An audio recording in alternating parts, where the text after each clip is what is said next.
Assalamualaikum warahmatullahi wabarakatuh. My name is Tiasha binti Hilal, and today I'm going to talk about some of the safety legislation in Malaysia, which is Socso and FMA 1967.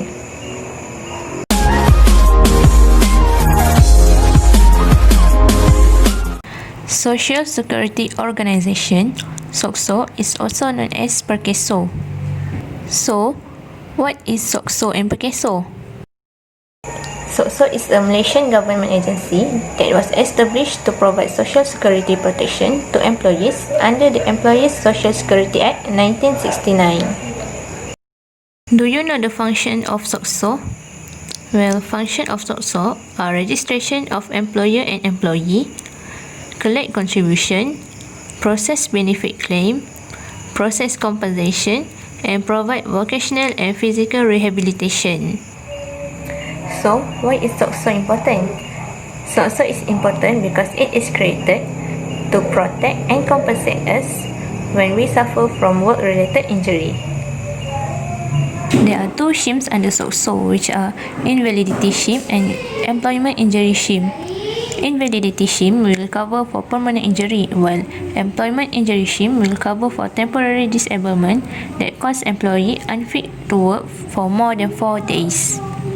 One of the benefits from invalidity schemes are funeral benefit, education benefit, constant attendance allowance, return to work program, and facilities for physical or vocational rehabilitation and dialysis.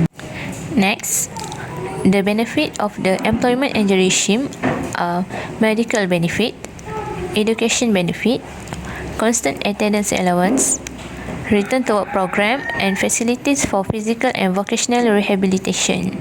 Next, I'm going to talk about Factory and Machinery Act FMA 1967.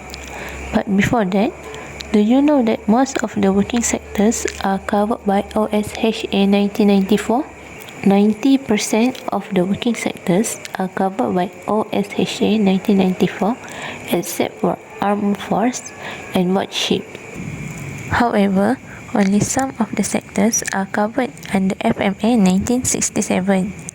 They are manufacturing sector, mining and quarrying sector, construction sector, agriculture sector, and forestry and fishing sector.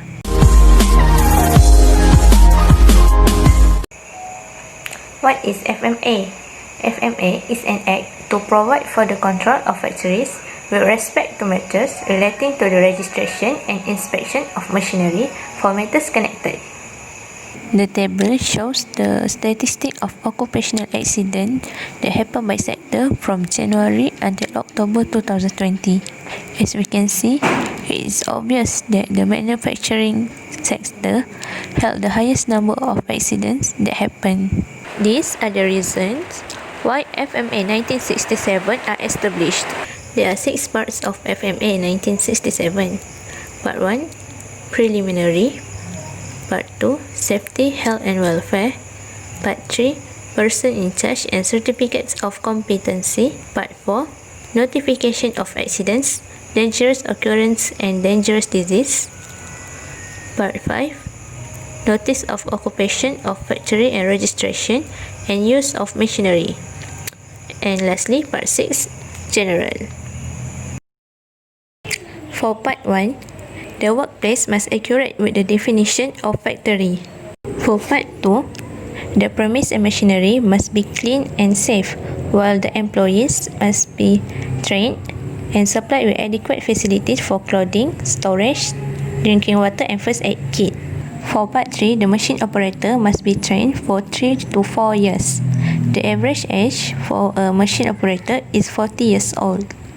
For Part 4, the maximum days for us to notify the nearest accident inspector about the accidents is 7 days. For Part 5, we must notify DOSH within 3 months of the intended start date, and building operators must be notified if the difficulty lasts for more than 6 weeks. And lastly, for Part 6, general penalty, which costs about 20,000 ringgit, will be given.